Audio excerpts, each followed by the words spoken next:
Tuhan yang berkuasa atas hidup kami Tuhan.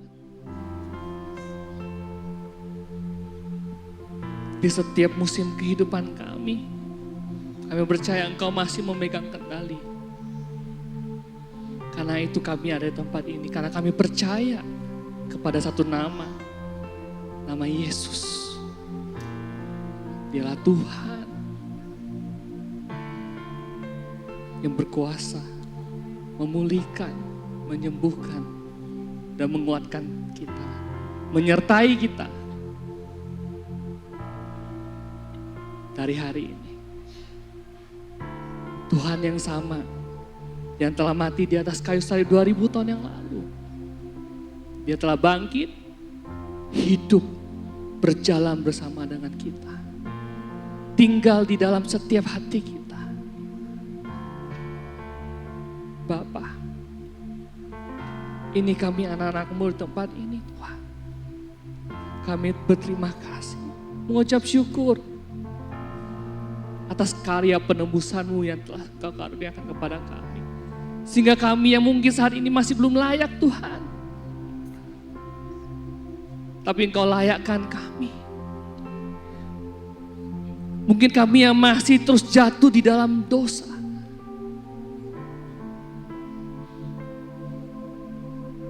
Terus jatuh, terus jatuh.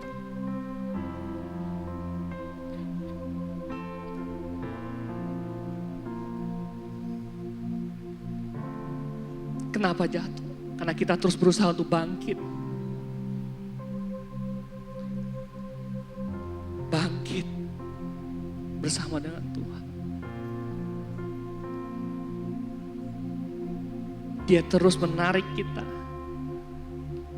Dia terus memegang tangan kita. Sama seperti orang tua yang melihat anaknya terjatuh. Kita berkata, mungkin kita terjatuh, tapi Dia tidak akan pernah membiarkan kita tergeletak. Itulah Tuhan yang kita sembah, Tuhan Yesus Kristus. Bapa, kami mengucap syukur atas hari yang telah Kau berikan hari ini Tuhan. Kami telah memuji kebesaran, kami telah menyembah Engkau, menikmati hadirat-Mu yang menerobos setiap kehidupan kami, yang memulihkan kami. Dan Tuhan, sebentar lagi kami akan mendengarkan apa yang menjadi isi hati-Mu untuk setiap anak-anak-Mu di tempat ini Tuhan. Biarlah Roh Kudus-Mu yang ada di dalam setiap kehidupan kami, di setiap hati kami, itu yang membantu kami, membuka hati dan pikiran kami untuk mengerti, mencerna apa yang menjadi isi hati-Mu untuk setiap anak-anak-Mu di tempat ini, pribadi lepas pribadi. Sehingga ketika mereka pulang, ketika kami pulang, tidak sama, memperoleh pengertian yang baru yang hanya daripada Engkau Tuhan. Kami memberkati juga untuk setiap peralatan, media, gedung, semua terlaksana dengan baik. Untuk ke depan-depannya juga. Dan memberkati untuk para pelayan Tuhan di tempat ini. Usher, media, PW, semuanya yang tidak disebutkan satu persatu. Engkau Tuhan berkati mereka. Kami yang melayani tempat ini juga masih memerlukan Engkau Tuhan. Dan untuk jemaat-Mu di tempat ini, mungkin mereka yang datang membawa pergumulan, kami berdoa ada pencerahan baru, ada pemulihan, ada penyertaan-Mu Tuhan. Mungkin hari ini belum selesai, tapi kami percaya iman kami membawa kami sampai ke depan penuh dengan pengharapan. Tidak berhenti pada hari ini saja. Dan untuk teman kami, saudara kami yang baru pertama kali hadir, kiranya biarlah melalui ibadah ini memperoleh perjumpaan pribadi dengan Yesus secara pribadi. Terima kasih Tuhan, persiapkan hati kami. Kami telah berdoa dan mengucap syukur. Bapak Ibu yang percaya, kita sama-sama katakan amin. Ya, berikan kemuliaan Tuhan kita yang luar biasa sekali lagi, yang lebih keras dong, yang lebih keras. Yes.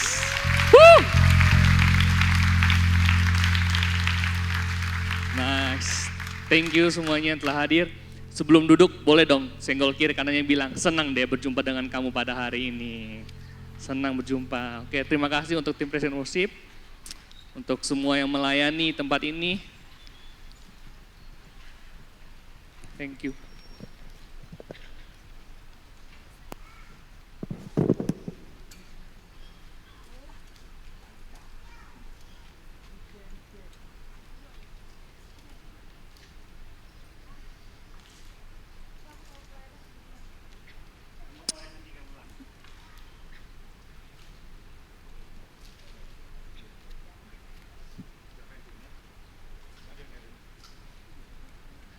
Suatu privilege, kehormatan bisa bersama dengan Bapak Ibu semua menikmati hadirat Tuhan yang luar biasa. Kami percaya juga mungkin hadirat Tuhannya hanya aja di tempat ini, dimanapun kita bisa mengalami. Tapi lebih indah lagi jika kita menikmati hadirat Tuhan dengan apa? Dengan saudara, dengan teman-teman, dengan komunitas kita dalam Tuhan. Amin. Karena lewat komunitas itulah kita bisa dikuatkan, kita ditopang, kita bisa bertumbuh menjadi segambar dan serupa dengan Yesus. Tidak lupa juga saya menyambut Bapak Ibu yang mungkin Bapak Ibu yang pertama yang sudah beribadah weekly, setiap minggu hadir bersama dengan kami. Thank you, di mana kita bisa belajar firman Tuhan, Injil Tuhan, kita menjadi segambar dan serupa dengan Tuhan. Perjalanan memang tidak mudah, tapi ketika kita terus hadir, ketika kita terus dekat dengan Tuhan, percayalah Tuhan pasti akan selalu menyertai kita. Bahkan mungkin ketika kita tidak hadir, kita lupa ada masalah atau ada waktu segala macam. Tapi Tuhan selalu hadir, Tuhan selalu bekerja. Hanya perlu kita sadari, kita perlu sadar terhadap kehadiran Tuhan. Dan juga untuk Bapak Ibu yang baru pertama kali hadir, kami menyambut Bapak Ibu sekalian. Bapak Ibu, teman-teman bukan orang asing, tapi kawan sewarga dalam kerajaan Allah. Oleh karena itu, izinkan kami untuk mengenal Bapak Ibu lebih lagi. Jika Bapak Ibu punya teman atau saudara ataupun orang yang kenal, ayo kita join berkomunitas untuk beribadah secara konsisten kehadirannya minggu lepas minggu. Kenapa? Karena disitulah adanya pertumbuhan. Oke, tanpa berpanjang lebar lagi, kita di tempat ini sudah tahun 2026, sudah di bulan Juli, dan umur kita juga beragam, ya kan?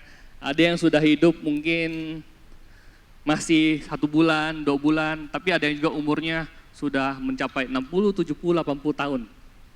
Tapi kita bisa hadir sama-sama di tempat ini. Kenapa? Kenapa kita bisa hadir di tempat ini? Nggak ada yang cuma tahu info doang kan, cuma tahu hari Minggu gereja kan. Tapi nggak ada yang kayak, kenapa kita bisa hadir? Kenapa gereja itu ada? Satu jawabannya, karena kita percaya dengan satu nama yaitu Yesus. Yesus yang adalah Tuhan kita sembah. Betul? Karena Yesuslah maka kita bisa ada di tempat ini. Kalau nggak ada Yesus, udah kita mungkin sibuk dengan kegiatan kita masing-masing. Ada yang mungkin keluar ke mall, ada yang pergi makan segala macam. Tapi karena ada Yesuslah, karena kita semua percaya Yesus, maka kita hadir di tempat ini beribadah. Tapi mungkin juga ada Bapak Ibu yang mungkin belum mengenal, masih kayak ya karena orang tua saya Kristen, karena diajak teman, maka saya hadir menemani mereka. It's okay. Tapi ingat, Tuhan terus bekerja. Ketika Bapak Ibu hadir, mungkin yang belum mengenal atau tidak mengenal, kita bisa sama-sama belajar Yesus sesungguhnya di tempat ini. Satu pertanyaan, boleh dibuka slide-nya? Karena kita hadir, karena satu nama yaitu Yesus, ada satu pertanyaan. Siapa Yesus dalam kehidupan kita? Kita tahu Yesus, tapi cara kita mengenal Yesus berbeda-beda. Betul? Dan pertanyaannya sama, bukan aku yang nanya. Yesus sendiri yang nanya 2000 tahun lalu kepada siapa? Kepada muridnya. Kalau Bapak Ibu ingat ceritanya. Yaitu Yesus bertanya kepada Petrus. Dia bertanya begini kepada Petrus. Petrus, menurut kamu, next, siapakah aku ini? Yesus bertanya kepada Petrus, Petrus, menurut kamu siapakah aku ini? Lalu di sini dijawab, dikatakan, jawab mereka kepada muridnya bertanya, memberikan jawaban kepada Yesus. Ada yang jawab, ada yang mengatakan Yohanes Pembaptis, ada juga yang mengatakan Elia, dan ada pula juga yang mengatakan Yeremia atau salah seorang dari para nabi. Betul? Jadi ketika aku tanya siapa itu Yesus, mereka semua mempunyai banyak jawaban. Sama juga terhadap Bapak Ibu sekalian. Mungkin ada yang merasa bahwa Yesus itu adalah Tuhan. Oke. Yesus adalah guru. Yesus adalah nabi. Yesus adalah seperti orang tua, ayah. Atau Yesus adalah seperti teman saya. Banyak banget istilah-istilah siapa itu Yesus. Tapi malam ini aku pengen mengajak di ayat yang ke-15, Yesus bertanya kepada Petrus, menurut kamu Petrus, siapakah aku ini? Petrus langsung menjawab, engkau adalah Mesias, anak Allah yang hidup. Tadi kita sudah bilang, Yesus adalah Tuhan, segala macam. Tapi bagi Petrus, Yesus adalah Mesias. Atau mungkin kalau bagi kita yang dibesarkan di sekolah minggu dari kecil, kita ingatnya Yesus sebagai juru selamat. Nah, kenapa kita bisa menganggap Yesus sebagai juru selamat? Dan emang apa yang perlu diselamatkan dari kita? Sampai kita memanggil Yesus adalah juru selamat. Mengapa? Karena satu, Bapak Ibu, karena dosa lah kita perlu diselamatkan. Kalau kita ingat ceritanya,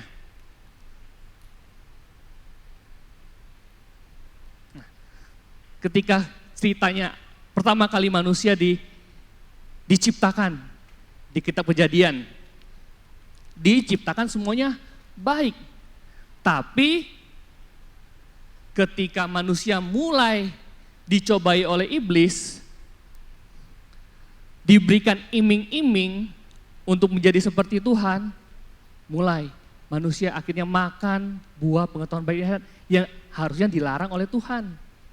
Sehingga ketika manusia, Adam dan Hawa itu makan buah tersebut, maka yang terjadi adalah manusia jatuh dalam dosa, kehilangan kemuliaan Allah. Dosa memisahkan manusia dari Allah. Yang dulunya kita bisa berelasi ngomong tiap hari dengan Tuhan, di zaman dulu ketika dosa itu belum ditebus oleh Yesus, untuk kena hadirat Tuhan aja disambar petir, mati, meninggal. Banyak banget kejadian-kejadian seperti itu. Dosa merusak kehidupan. Yang awalnya kita hidup nyaman, di Taman Eden segala sesuatu disediakan, akhirnya apa? Kita harus bersusah payah. Kita harus berusaha sendiri. Dan yang terakhir, dosa membawa kepada kematian. Dan Kejadian 3 memperlihatkan apa yang terjadi setelah manusia memberontak terhadap Allah.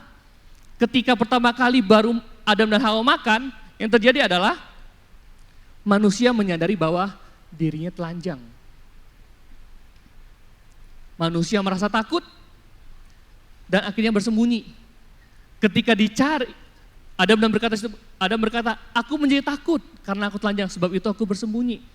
Ketika Tuhan mencari mereka, mereka mencari daun untuk menutupi kemaluannya mereka.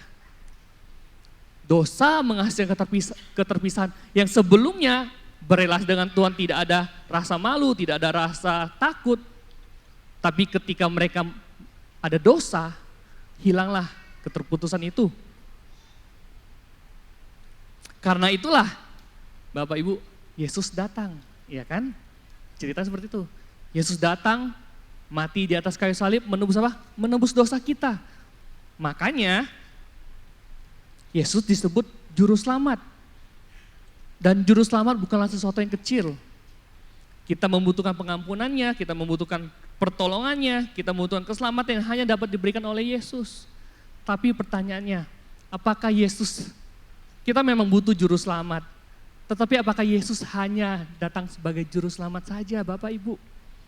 Perhatikan kata juru selamat, bukan berarti di sini aku mensalahartikan juru selamat, betul Yesus selamat. Tapi bayangkan, kata juru selamat, kata juru bisa juga diartikan kepada yang lain kan? Juru apa? Juru masak, ya kan? Juru masak, juru kunci, ya kan? Nah, ketika kita mengatakan juru masak, berarti kita perlukan apa? Masakan dari dia. Seorang juru masak, koki, kita memberikan yang terbaik. Kenapa kita perlu juru masak? Karena pengen makan yang enak. Kalau nggak enak, selesai. Begitu juga dengan juru kunci. Siapa di sini tahu ada yang kalau misalnya pintu rumahnya terkunci, ada orang yang memang sertifikasinya tuh untuk buka kunci. Pernah nggak tiap hari ngobrol sama juru kunci? Nggak pernah kan? Mungkin tahu nomornya pun enggak. Ketika rumah terkunci, kuncinya hilang, jatuh mungkin ke parit, baru nyari tuh.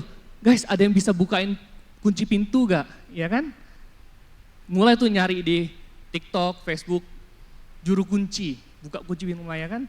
Nah, setelah rumah terkunci, bayar, ingat gak juru kunci itu? Enggak. Nah, ketika kita hanya melihat Yesus sebagai juru selamat sama Bapak Ibu. Mungkin betul tadi yang saya bilang bahwa juru selamat membebas kita dari dosa. Tapi bagaimana jika kita hanya melihat Yesus sebagai juru selamat hanya untuk setiap permasalahan kita? Ketika ada yang sakit, akhirnya cari Yesus. Ketika ada yang bangkrut, ketika ada yang masalah dengan keuangan, cari Yesus. Saya ingat Bapak rohaninya gembala kita, Pak Yos, bilang katanya tahun 98 katanya di Jakarta akan ada terjadi gerakan yang besar. Kenapa? Karena akan ada masalah. Waktu itu tahun 98 berarti ada kerusuhan. Kenapa? Karena ketika ada masalah, orang-orang berbondong-bondong mencari juru selamat. Untuk apa? Mendapatkan keamanan, ketenangan, pemulihan. Betul? Dan itu nggak salah.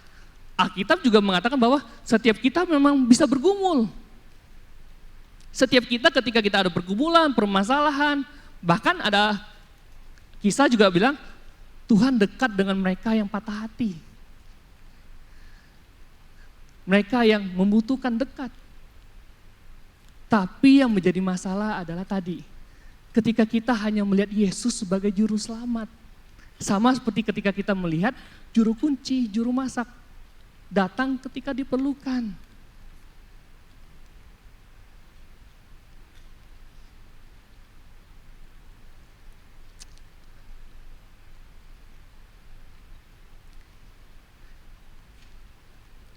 Kita memanggil ke Tuhan hanya ketika kita membutuhkan jalan keluar. Kita mencari Tuhan ketika membutuhkan pertolongan. Kalau lagi di pesawat, gembala sering cerita, baru kena guncangan dikit, semua orang tidak terlepas dari agama apapun, tutup mata, berdoa dengan agama masing-masing. Betul? But what if kalau misalnya semua keadaan tenang? Do we pray? Apakah kita berdoa?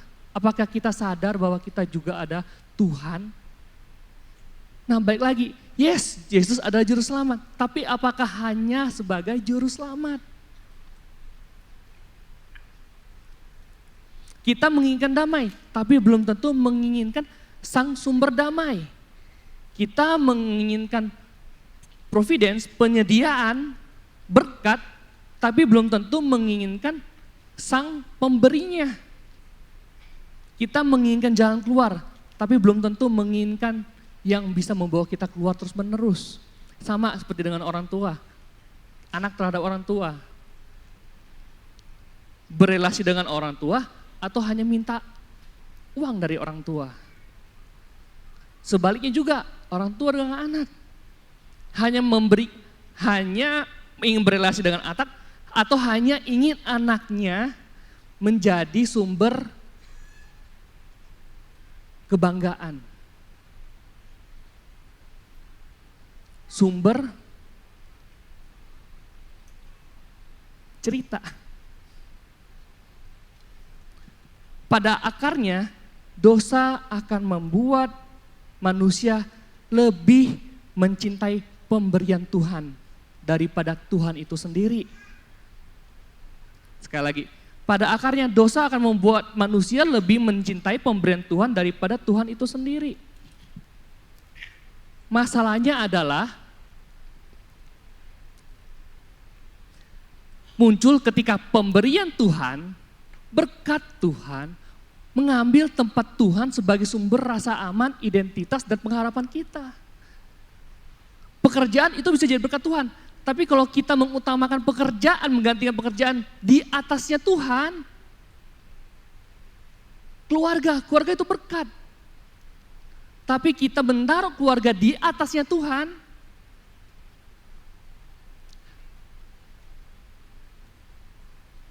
ketika semuanya selesai, terkendali, everything's good, semuanya baik, nggak ada masalah.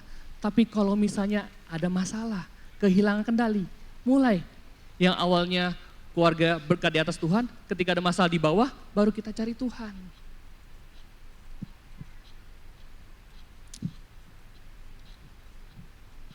Dan biasanya keadaan hati ini terlihat tadi ketika sesuatu mulai kehilangan kendali. Selama keadaan baik, kita mudah berkata bahwa Tuhan itu baik, Tuhan itu penuh dengan kuasa, ya kan? Selama jalan terbuka, kita gampang banget percaya, kita gampang banget mengucap syukur. Ketika semua dilancarkan, berkatnya di atas, gampang banget, terima kasih Tuhan. Coba ketika nggak ada apa-apa, ketika posisi lagi di bawah, bisakah kita mengucap syukur? Kebanyakan dari kita mungkin akan lebih mencari cara untuk keluar dengan mungkin kemampuan kita sendiri. Kita ingin Yesus menyelamatkan pernikahan kita kalau lagi ada masalah. Tetapi bisakah, pernahkah kita mengizinkan Yesus memerintah ego kita, cara kita ngomong terhadap sesama kita? Kita ingin Yesus memberkati pekerjaan kita. Tetapi pernahkah kita mengizinkan Yesus memerintah atas ambisinya kita?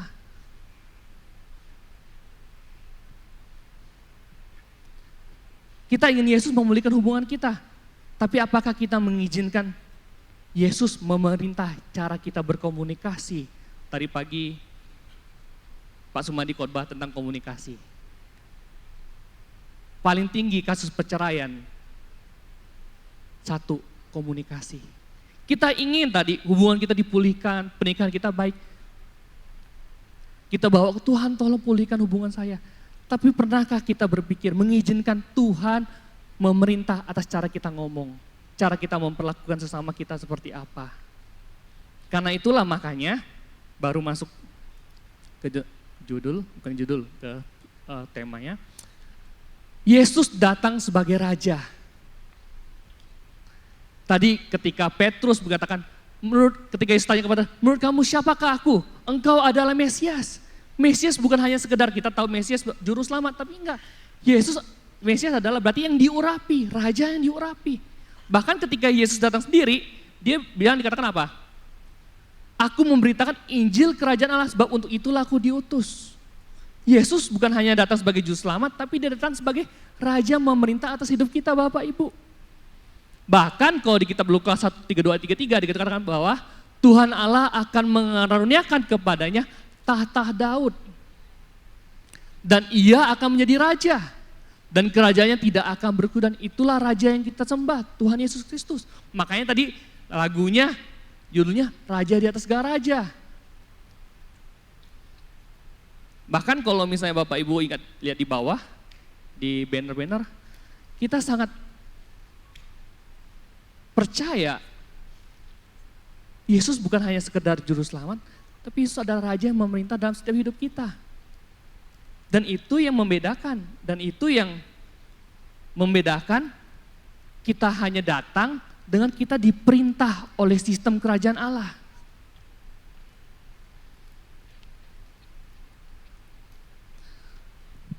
Makanya topiknya, judulnya, baru judul, ketika sang raja memerintah.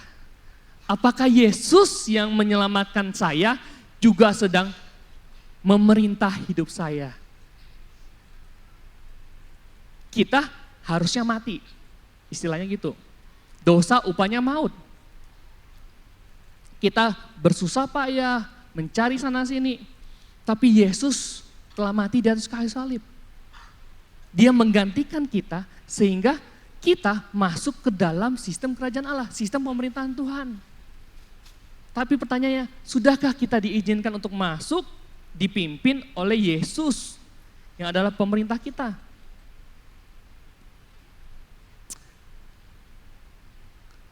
Bukan hanya ketika keadaan berjalan baik Bapak Ibu, teman-teman. Tetapi ketika rencana mungkin berubah. Ketika doa dijawab dengan cara yang berbeda. Ketika Tuhan, aku minta ini, minta 1, tapi nggak dapat 1, dapatnya setengah. Kalau kita juru selamat, nggak sesuai dengan kemauan kita kan, berarti apa? Selesai. Tuhan kok kasihnya beda? Tapi kalau mengizinkan Tuhan memerintah, Tuhan biar kehendak-Mu lah yang jadi dalam hidup aku. Apa yang telah Kau berikan, aku akan kerjakan. Itulah ketika Raja memerintah. Ketika Yesus yang datang menyelamatkan kita, menjadi Raja atas hidup kita Bapak Ibu. Ketika pendapat kita nggak dipakai, ketika mungkin posisi kita terancam, ketika rasa aman kita terganggu, kita bisa tahu siapa yang memerintah atas hidup kita. Ketika disenggol, ketika kehilangan segalanya, kita tahu siapa yang memerintah atas hidup kita. Dan ini juga yang terjadi Bapak Ibu, di tengah murid-muridnya Yesus. Di malam sebelum Yesus disalibkan, kita semua pasti dengar ceritanya. Kalau kita udah ikut Yesus, udah ikut jadi orang Kristen. Di malam sebelum Yesus disalibkan, apa kejadian kita ingat? Malam perjamuan kudus, di mana Yesus memecah roti dan membagikan anggur. Betul? Itu malam yang sakral, yang sampai hari ini pun, tadi di info bilang minggu depan kita akan melakukan perjamuan kudus. Kita masih kerjakan untuk memperingati kematian dan kebangkitan Tuhan. Tapi tahu gak Bapak Ibu, di saat yang sama, aku kasih judul. Di saat yang sama, di meja perjamuan ada pertengkaran. Dan kita tahu Yesus ada raja. Ada pertengkaran. Nah ceritanya kayak gini Bapak Ibu, teman-teman. Jadi di malam sebelum dia pengen disalibkan, Yesus tuh rindu untuk bersekutu dengan murid-muridnya. Makanya kalau kita baca di Lukas 22 ayat yang ke-15, kata Yesus kepada mereka, aku sangat rindu makan Paskah ini bersama-sama dengan kamu. Sebelum apa? Sebelum aku menderita. Kalau misalnya kita yang menderita, bukan mau makan sama-sama, kita kabur. Ya kan? Tapi enggak, dia justru di saat malam dia pengen salibkan, dia pengen makan bersama dengan apa? Dengan murid-muridnya. Yesus tahu gak murid-muridnya akan mengkhianati dia, akan menyangkal dia, akan meninggalkan dia? Tahu, Yesus kan sudah diberikan penglihatan, profetiknya dapat. Makanya kita juga baca kitab Alkitab, di malam itu juga dia menyingkapkan banyak hal. Tapi dia tetap pengen makan bersama dengan mereka. Dengan murid-muridnya yang dia kasihi. Bayangkan ketika lagi makan Paskah, mau melakukan perjamuan kudus, dia bilang inilah tubuhku yang diserahkan bagi kamu. Di situ dia tahu ketika dia berkata inilah tubuh yang akan diserahkan bagi kamu. Berarti apa? Dia akan dicambuk, dia akan disiksa, dia akan disalibkan. Jadi betapa deepnya ketika Yesus ngomong, inilah tubuhku yang diserahkan bagi kamu. Bahkan ketika dia setelah perjamuan ini pun, di Taman Getsemani dia berdoa sambil apa? Ketakutan. sambil peluh keluar darah. Jadi di momen sakral ini dia berkata, inilah tubuhku yang diserahkan bagi siapa? Bagi kita. Memberikan roti kepada mereka. Kemudian juga dia mengambil cawan anggur sebagai apa?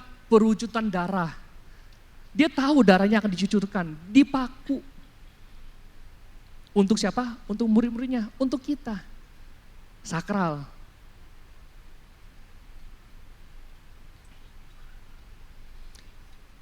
Yesus sedang berbicara tentang apa? Pemberian diri, ya kan? Tentang pengorbanan, tentang kasih yang tidak menahan. Untuk siapa? Untuk kita. Tapi tahu gak Bapak Ibu, ketika Yesus sedang berbicara tentang pemberian diri, pengorbanan. Ini kan di ayat 19. Di ayat-ayat selanjutnya aku gak akan baca secara detail. Tapi di ayat selanjutnya, di ayat 24, terjadilah juga pertengkaran di antara murid-murid Yesus. Bayangkan, ketika Yesus bicara soal penderitaan, pengorbanan, baru ngomong. Beberapa menit kemudian bertengkar murid-muridnya. Ngeselin gak sih? Ngeselin kalau kita lah ya. Mereka bertengkar apa? Siapakah yang dapat dianggap terbesar di antara kami? Di saat Tuhan sedang berbicara tentang pengorbanan diri, pemberian diri, murid-muridnya berbicara soal apa? Kekuasaan, posisi, tempat. Kenapa? Karena mereka memakai sistem pemerintahan lama tadi. Mereka tahu, oh Yesus bakal menderita, Yesus bakal disalibkan, atau apapun itu. Sehingga dia melihat, gimana supaya aku mendapatkan aman, posisi ketika Yesus gak ada.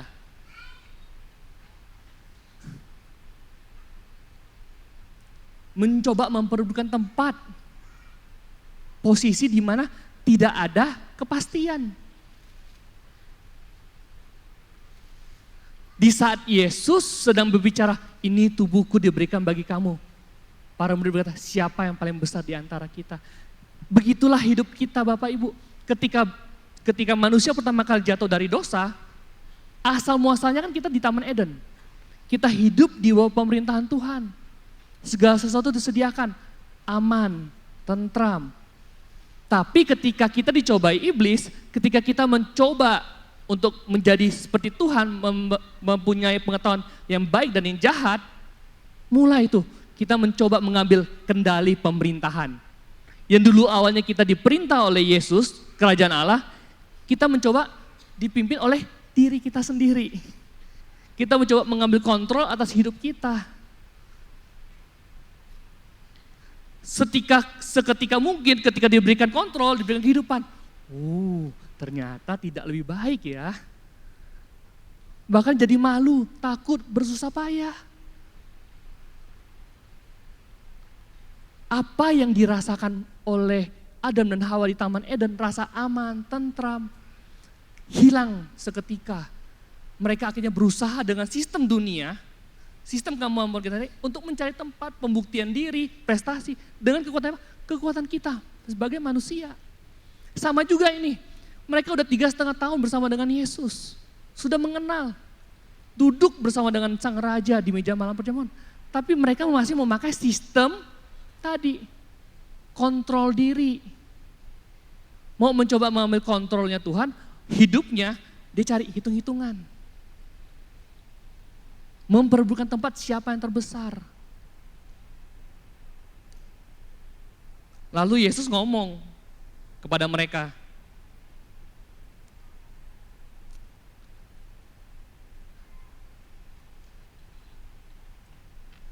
di ayat yang ke-25, Yesus ngomong kepada mereka, raja-raja, bangsa-bangsa memerintah rakyat mereka dan orang-orang yang menjalankan kuasa atas mereka disebut pelindung-pelindung. Itu sistem dunia. Nanti saya akan jelaskan. Selanjutnya, tetapi kamu tidaklah demikian. Melainkan yang terbesar di antara kamu hendaklah menjadi sebagai yang paling muda dan pemimpin sebagai pelayan. Tetapi aku, Yesus, ada di tengah-tengah kamu sebagai apa? Pelayan. Murid-murid menginginkan raja yang baru. Siapa yang terbesar di antara mereka lagi menggantikan posisi Yesus? Mungkin. Di kitab Lukas tidak jelaskan. Ini mungkin, kita nggak tahu. Bisa enggak juga. Namun mereka masih memakai cara lama untuk mencari tempat di dalam kerajaan Tuhan. Yesus menunjukkan dua cara dunia memakai kuasa. Kuasa dipakai untuk memastikan siapa yang berada di atas kita, siapa yang memimpin kita, siapa yang menciptakan atasan dan bawahan. Namun Yesus berkata, kalau sistemnya dunia adalah mereka ada raja yang disebut pelindung, berarti apa? Sebagai pelindung warga. Kontrolnya manusia. Siapa yang mengambil kepentingan pribadi? Oh, aku punya kepentingan. Mencari kepentingan menjadi yang paling atas. Mengambil kuasa. Tapi Yesus bilang, tidaklah kamu demikian. Kamu gak seperti itu. Kita bukan seperti itu. Lihat aku.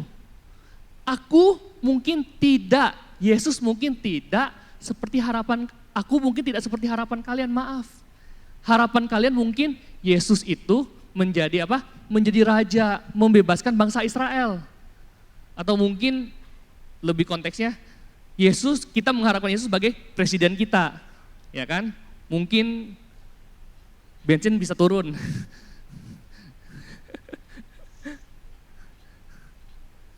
Mungkin dolar bisa turun. Kita menginginkan Yesus sebagai presiden mungkin. Tapi ternyata Yesus enggak berkata seperti itu, teman-teman, Bapak Ibu sekalian. Bukan soal yang paling tinggi. Bukan soal paling siapa yang berkuasa. Tapi siapa yang mau turun melayani.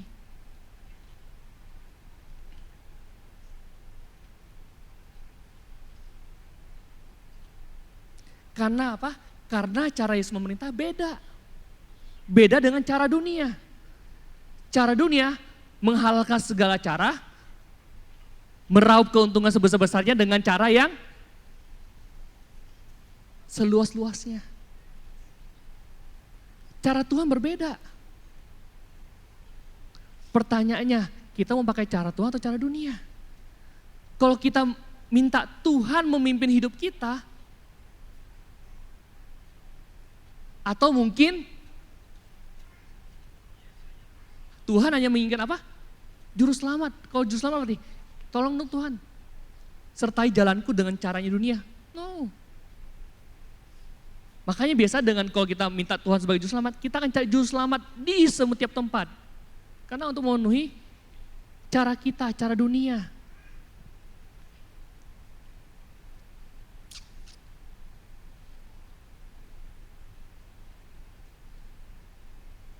Tangan yang sama, di malam yang sama, Yesus rela membasuh setiap kaki murid-muridnya. Bukan muridnya yang baik aja, semuanya yang bahkan berkhianat pun dibasuh sama dia. Itulah cara Yesus.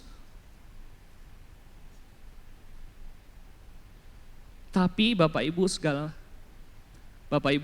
teman-teman sekalian,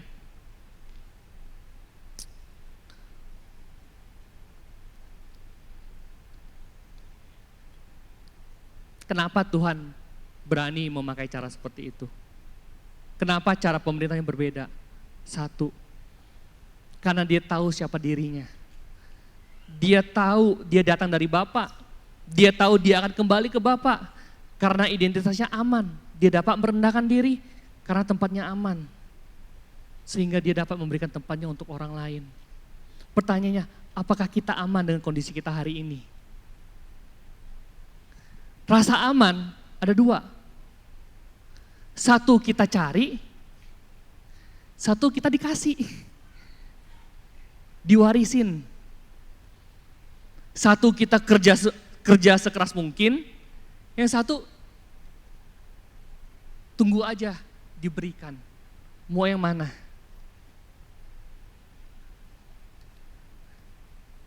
Tapi bukan semerta-merta kayak ketika diwarisin kita nggak perlu olah, kita perlu kelola juga. Tapi caranya kita tahu siapa yang memimpin atas hidup kita, atas dunia ini. Nah tadi bilang cara dunia adalah merebut, tapi cara Tuhan ternyata kebenaran yang bisa kita dapatin di ayat selanjutnya adalah seperti ini. Di ayat Lukas 22 ayat 29 ayat 30 disitu katakan, dan aku menentukan hak-hak kerajaan bagi kamu, mereka semua. Sama seperti Bapakku menentukan bagiku bahwa kamu akan makan minum semeja dengan aku di dalam kerajaanku dan kamu akan duduk di atas tahta untuk menghakimi ke-12 suku Israel. Artinya apa? Artinya kita sudah menerima kasih Tuhan sebenarnya. Mereka duduk satu meja dengan raja tetapi tidak sadar bahwa tempat mereka sudah diberikan. Bahwa mereka sudah punya tempat di dalam sistem kerajaan Allah. Tapi mereka masih pakai caranya harus direbut siapa yang terbesar. Padahal Tuhan bilang sendiri, sudah aku berikan. Sama seperti Tuhan menentukan aku, Tuhan juga sudah menentukan kita sebagai anak-anaknya. Yang apa? Yang menerima warisan. Hak untuk memimpin. Bukan dengan cara direbut. Inilah yang terjadi dalam kehidupan kita. Kita sudah menerima kasih Tuhan, kita sudah mengenal anugerahnya. Namun kita masih hidup seperti seseorang yang harus terus membuktikan bahwa kita layak. Pernahkah kita hidup sebagai orang yang sudah dilayakkan Tuhan?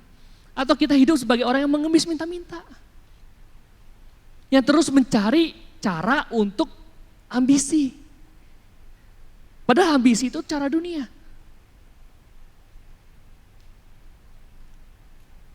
Murid-murid sedang memperebutkan tempat. Mereka berusaha memenangkan sebuah kursi, posisi yang lebih tinggi. Tapi Tuhan Yesus Sang Raja berkata, kamu udah duduk bersama dengan aku. Bersaing untuk memperoleh sesuatu yang sebenarnya hendak diberikan oleh anugerah Yesus itu sendiri, Bapak Ibu. Mereka memberikan sesuatu yang hendak Tuhan udah berikan kepada mereka. Mungkin ini adalah masalah yang lebih dalam. Masalah tebar kita bukan selalu kita tidak memiliki tempat, tidak selalu memiliki berkat. Masalah terbesar adalah kita nggak percaya bahwa Tuhan telah memberikan berkatnya dalam hidup kita. Ketika Bapak Ibu masih hidup, bernafas, cukup untuk ke gereja, itu berkat. Pernahkah kita sadari hal yang seperti itu? Sedangkan kita terus memperebutkan apa yang sosial media, reels orang lain, TikTok orang lain, flexing orang lain, kita rebut, kita mau capai.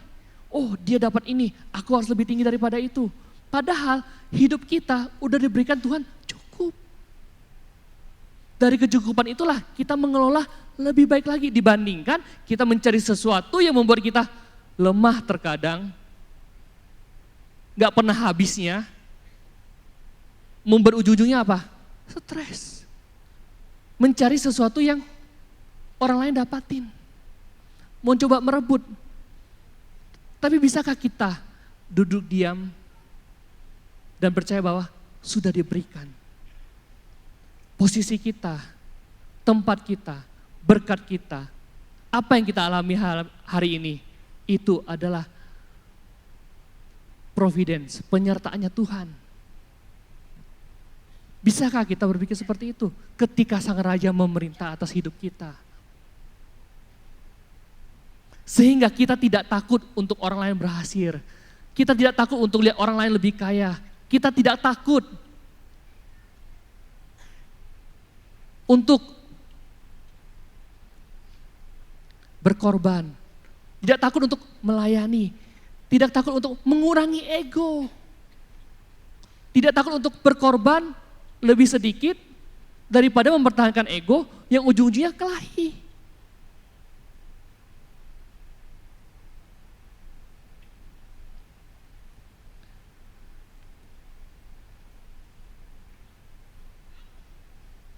Dan ketika Tuhan bilang, kamu sudah punya tempat. Ingat, yang punya tempat bukan orang yang baik. Di saat ketika bilang, kamu punya tempat, Yesus menoleh kepada Petrus. Dia bilang, Simon, Simon, lihat, iblis telah menuntut untuk menampi kamu seperti gandum. Artinya apa? Ingat, iblis sedang berusaha untuk mencobai kamu. Supaya apa? Supaya kamu pakai sistem dunia. Kenapa bisa bilang seperti itu? Karena di ayat selanjutnya, Petrus bilang, enggak akan Tuhan, enggak akan aku menyangkal kamu. Aku adalah pengikutmu yang paling radikal. Pakai sistem dunia, kekuatan dia sendiri. Sampai Yesus bilang, apa? Tetapi dia bilang, aku telah berdoa, bayangin loh, Yesus berdoa untuk muridnya. Supaya engkau imanmu jangan gugur. Jadi bukan dengan kekuatannya manusia, dibilang tadi kan, dibilang bahwa dia kuat, tidak akan menyangkal. Tapi pada akhirnya apa? Sejarah menjelaskan, kita sering dengar, kita sering lihat nonton, Petrus tetap menyangkal Yesus. Coba mungkin another story, another multiverse gitu kan, verse yang lain di seri yang di dunia, di bumi yang lain. Dia bilang, iya kak Tuhan, maafin ya Tuhan, tolong bantu aku supaya aku enggak. Mungkin ceritanya beda, tapi enggak, dia pakai kekuatan sendiri, bilang aku enggak akan, akhirnya jatuh. Padahal Yesus sudah bilang, aku berdoa untuk kamu, supaya kamu jangan gugur. Dan kalau kamu enggak gugur, jika kamu sudah sadar, kuatin juga saudara-saudaramu. That's how Jesus behave. Itu bagaimana Tuhan memerintah kita, bagaimana sang raja yang Yesus kita sama memerintah. Ketika dikasih tahu, coba renungin. Bukan dengan aku paling benar, kamu salah. Coba direnungin, dihayatin. Jangan-jangan kita masih memegang kontrol atas hidup kita sehingga kita terus melawan. Aku benar, kamu salah, gara-gara kamu semua seperti ini. Bisa gak kita melihat Yesus sebagai Tuhan yang memerintah? Ketika ada sesuatu dalam hidup kita, kita merenung dulu. Kita menghayati. Jangan-jangan ada part kita sehingga kita menjadi seperti ini. Daripada kita sibuk menyalahkan orang lain, daripada kita sibuk mencari kambing hitam, kita sibuk bercermin. Jangan-jangan Tuhan sedang berbicara sama kita secara pribadi lewat kondisi ini. Hanya karena tidak sesuai dengan keinginan kita, tidak sesuai dengan ambisi kita, tidak sesuai dengan apa yang kita harapkan, sehingga kita bilang, Tuhan gak bekerja, Tuhan udah gak ada lagi di gereja ini, Tuhan udah gak ada lagi di hidup aku, udah aku cari Tuhan yang lain. Itu juru selamat. Tapi ketika kita Tuhan yang kita sembah adalah Raja, di setiap musim kehidupan ketika kita sudah diselamatkan, kita hidup dalam sistem pemerintahan Tuhan, kita diam di dalam sistemnya Tuhan. Itulah ketika sang Raja memerintah. Dan kabar baiknya adalah ketika Petrus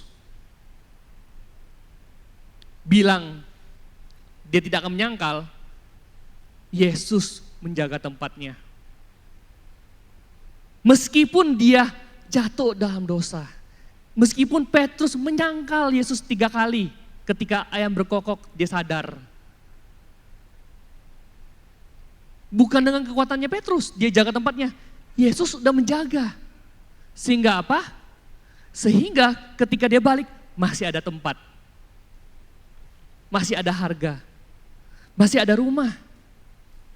Tempatnya bersama Yesus tidak bergantung. Tempat kita bersama dengan Yesus enggak bergantung seberapa kuat kita memegang sang Raja. Tetapi pada seberapa kuat sang Raja memegang diri kita. Jadi bukan soal seberapa kuat kita, oh aku ikut Yesus karena aku setia, karena no, itu karena Tuhan terus pegang tangan kita. Itu karena Tuhan terus sertai kehidupan kita. Bukan karena kita yang beriman, bukan karena kita yang ke gereja, bukan karena kita puasa. No, itu wujud iman kita. Tapi pada akhirnya kalau Tuhan berkata tidak, seberapa kuatnya kita, seberapa banyak hal agamawi yang kita lakukan, ketika Tuhan bilang, no you are not my children, kamu bukan, selesai kita. Dan itu juga yang terjadi kan, ketika di Matius bilang, banyak orang bernubuat, banyak orang ini segala macam. Yesus bilang apa? Aku nyala engkau, aku tidak mengenal engkau. Jadi bukan dengan seberapa besar kekuatan kita melakukan pekerjaan Tuhan, tapi seberapa besar Tuhan memegang tangan kita Bapak Ibu. Seberapa besar Tuhan berdoa sama kita. Ketika sang raja memberikan kita tempat, kita nggak perlu lagi memperebutkan tempat. It's safe. Jadi jangan lagi cari harga diri di tempat yang memang gak seharusnya. Kamu sudah diberikan harga yang luar biasa.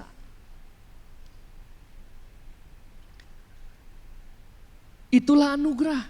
Ketika murid-murid sibuk membuktikan dirinya siapa yang terbesar, Yesus memberikan tubuhnya untuk mati di atas kayu salib. Dia gak sibuk, aku yang berkuasa, akulah pelindung kalian. No, dia sibuk memberikan dirinya sebagai pelayan, melayani mereka. Emang, coba kita pikir logika.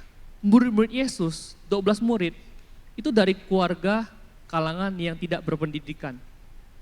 Kalau Yesus jadi raja, mungkin gak bergaul dengan mereka? Gak mungkin. Yesus yang adalah Tuhan turun sebagai pelayan, hamba, manusia biasa, tukang kayu. Bersama dengan siapa? Para pungut cukai, pelayan, bla bla segala macam. Bersama dengan mereka melayani. Memberitakan Injil. Sistem kerajaan Allah yang hilang pada zaman ketika manusia itu dalam dosa. Yesus bukan hanya membawa keselamatan Bapak Ibu, selamat udah pasti. Ketika kita mengaku dan menerima Yesus sebagai Tuhan, it's done. Tapi tugas kita adalah menjalankan sistem kerajaan Allah yang dipimpin oleh Tuhan, Raja kita. Di dalam apa? Setiap kehidupan kita, bisnis, keluarga, pekerjaan. Sistem kerajaan Allah dipakai, bukan dengan sistem dunia.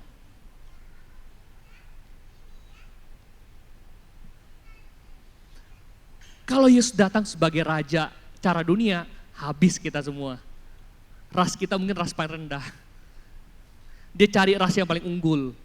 Di tahun sama seperti mungkin perang dunia kedua. Ras unggul, yang ras rendah dihancurkan. Tapi Yesus gak seperti itu. Yesus teman bagi mereka yang lemah, letih, lesu, dan beban berat. Itulah Yesus yang kita sembah. Raja yang memerintah di meja. Boleh tim PW naik? Raja yang memerintah di meja bersama dengan apa? Dengan kita Bapak Ibu. Bersama dengan kita, bersama-sama. Di setiap musim kehidupan kita, di atas dan di bawah, dia bersama dengan kita. Artinya apa? Karena ketika sang raja memerintah, kita tidak lagi apa? Harus hidup seperti orang yang sedang kehilangan tempat, arah. Yang sehingga ujung-ujungnya ketika orang kehilangan tempat apa? Selalu memperebutkan tempat orang lain. Merebut apa yang menjadi bukan hak miliknya. Ketika sang raja memerintah, kita tidak lagi harus terus membuktikan diri. Ketika sang raja memerintah, kita dapat membuka ruang bagi orang lain tanpa takut kehilangan tempat kita.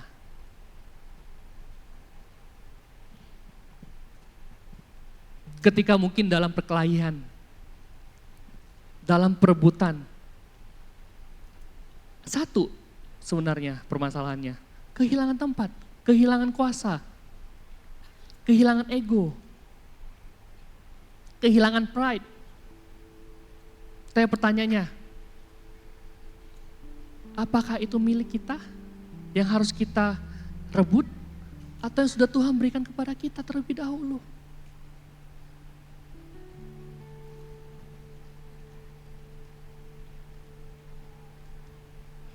Di dalam hubungan kita,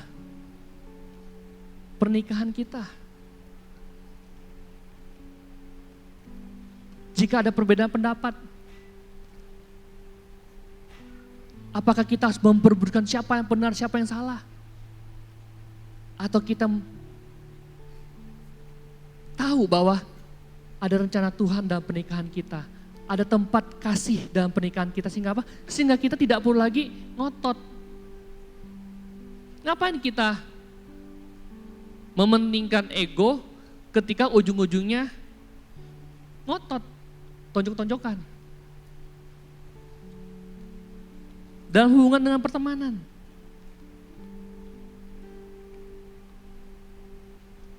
Ketika mungkin ada yang nusuk kita. Karena dia juga pengen rasa aman. Ketika kita nusuk, pertanyaannya, rasa aman kalian karena posisi kita atau karena kita berada dalam Tuhan? Pernahkah kita benar-benar mengizinkan Tuhan memerintah atas hidup kita? Bukan hanya sekedar menyembah, bukan hanya sekedar mengejar, tapi memimpin cara kita berbicara, cara kita mengambil keputusan, cara kita menghargai orang, cara kita merespon orang lain, menghargai orang lain. Itulah sistem kerajaan Allah. Tuhan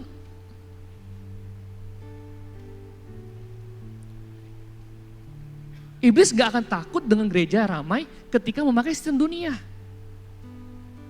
Sistem dunia yang dimana orang tidak dipimpin oleh kerajaan Allah. Bahkan disupport. Tapi setan takut ketika satu orang membawa sistem kerajaan Allah di kehidupan mereka.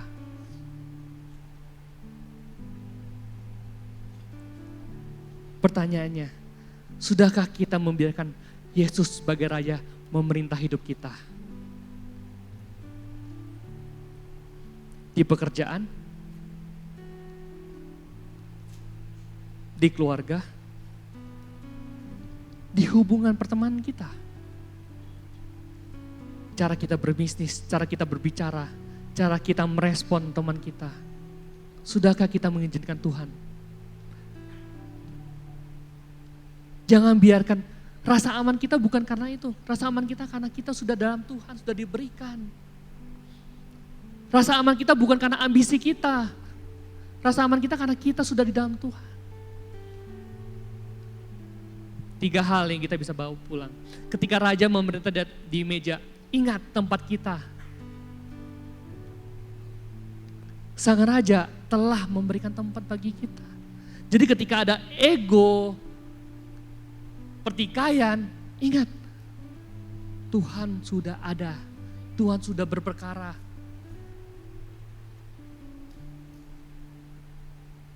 Kedua, lepaskan kebutuhan untuk membuktikan diri.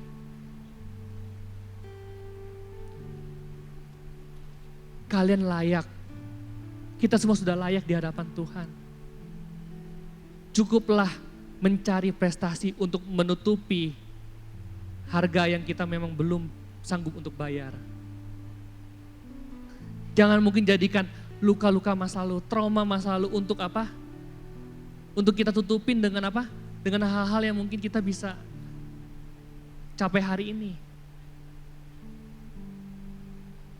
Berikan tempat kepada orang lain. Sehingga apa? Sehingga kita dapat memberikan tempat kepada orang lain. Sehingga ketika ada orang lain mengambil tempat kita, kita aman. Ketika ada pertikaian kita aman. Ambil aja udah. Kenapa? Karena Tuhan udah menyediakan tempat bagi aku. Sehingga kita gak perlu pusing orang lain nyinggung kita. Kita gak perlu pusing orang lain omongin kita jahat atau apapun, tersinggung. Kita gak perlu sibuk membuktikan diri kita benar. Kita gak perlu sibuk membuktikan bahwa kita itu lebih baik daripada orang lain, lebih benar daripada orang lain. Tidak perlu sibuk. Kenapa? Karena Tuhan udah terlebih dahulu memberikan tempat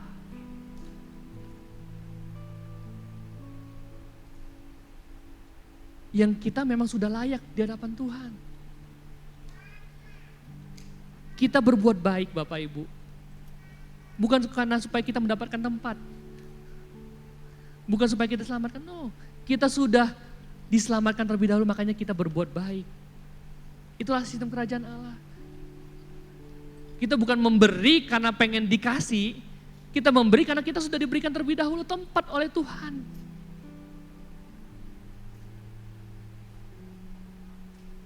Sehingga ketika kita aman, ketika Tuhan memerintah atas hidup dan kita aman, kita safe. Jadi ketika kita nyanyi more than enough for me, berarti kita safe di hadapan Tuhan. Dan whatever happen, apapun yang terjadi, masih dalam kehendak Tuhan. Masih dalam rencana Tuhan. Kenapa? Karena dia Tuhan yang memerintah. Dan dia adil. Dan dia benar dalam kasihnya yang nyata dalam hidup kita. Sehingga meskipun sistem dunia datang mencoba menghancurkan kita, ingat, kerajaan Tuhan tidak tergoncangkan. Ketika kita sibuk dengan sistem dunia, siap-siap. Kita akan juga diserbu oleh sistem dunia yang mungkin jauh lebih besar dibanding kita. Mulai tempatkan rasa aman kita ketika Raja memerintah. Bukan di atas, tapi bersama dengan kita. Di dalam hidup kita. Dia bukan dengan memerintah A, B, C, D, no. Dia datang bersama kita. Bisakah kita mendengar?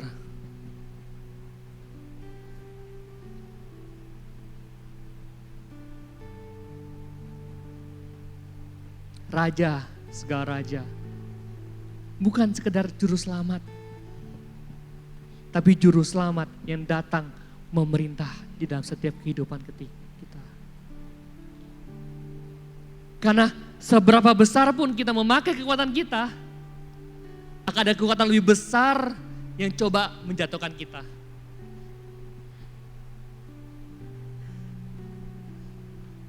Sudahkah kita mengizinkan Tuhan memerintah atas hidup kita? Raja di atas segala raja.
Yesus adalah juru selamat. Tetapi dia juga adalah raja atas seluruh kehidupan kita. Dia memerintah ketika mungkin rencana kita berubah. Dia memerintah ketika mungkin doa belum dijawab. Dia memerintah ketika mungkin orang lain lebih berhasil, anak lain lebih berhasil. Dia memerintah ketika mungkin nama kita tidak disebut. Dia memerintah ketika mungkin kita tidak lagi memegang kendali. Hari ini kita tidak hanya datang untuk meminta, Tuhan tolong aku Tuhan. Tolong jawab doaku. Tuhan tolong berikan apa yang aku inginkan. Hari ini kita datang menyerahkan hidup kita di tahtanya Dia.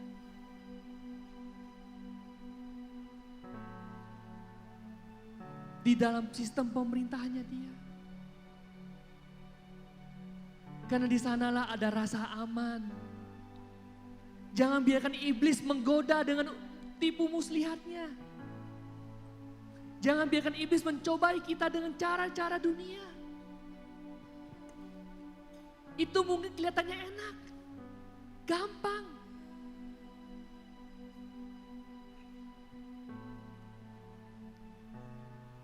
Tapi akan ada masa di mana mungkin itu akan diambil. Karena itulah tipu muslihatku. Hari ini kita datang menyerahkan hidup kita. Bukan ketakutan untuk mengambil kendali.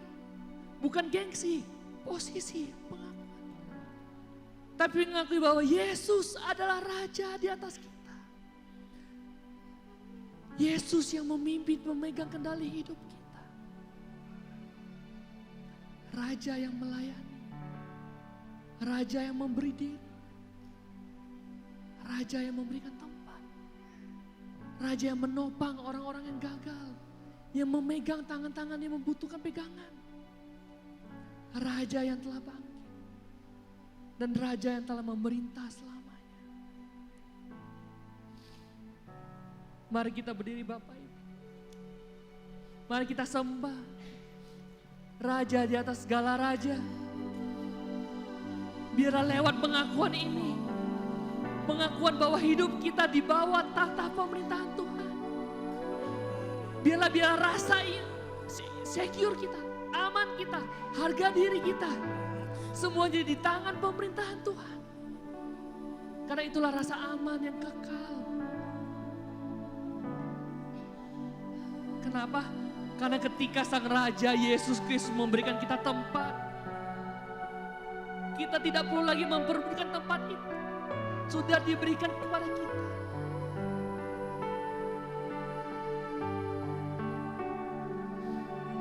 Yesus Tuhan.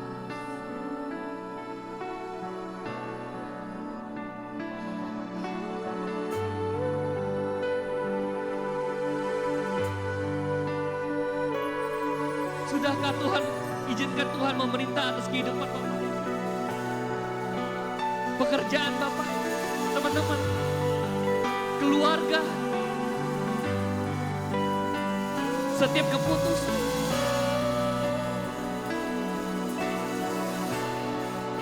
Berat untuk mempertahankan ego. Berat untuk terus kita memperjuangkan. Berat untuk kita memperebutkan. Tuhan sudah memberikan kita tempat. Tuhan sudah memberikan warisannya, kecukupannya, kelimpahan dalam hidup kita. Sadari apa yang ada. Bukan melihat yang kurang. Biarlah sistem pemerintahan Tuhan bekerja, memerintah di atas kehidupan kita.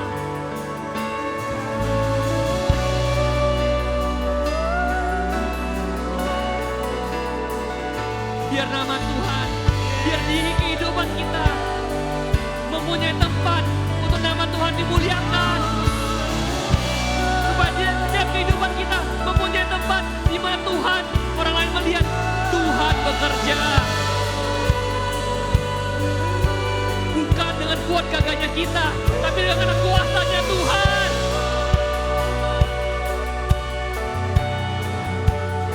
Karena Tuhan yang hidup di dalam kita.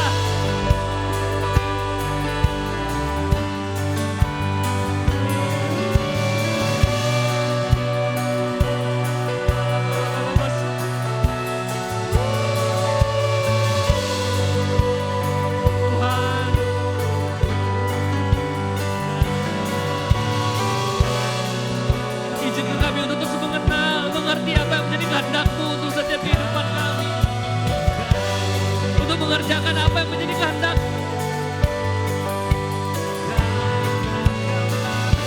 Agar pemerintahan-Mu, Injil kerajaan-Mu nyata di dalam setiap kehidupan ini. Lewat pribadi, keluarga, komunitas, gereja, kota, provinsi, negara,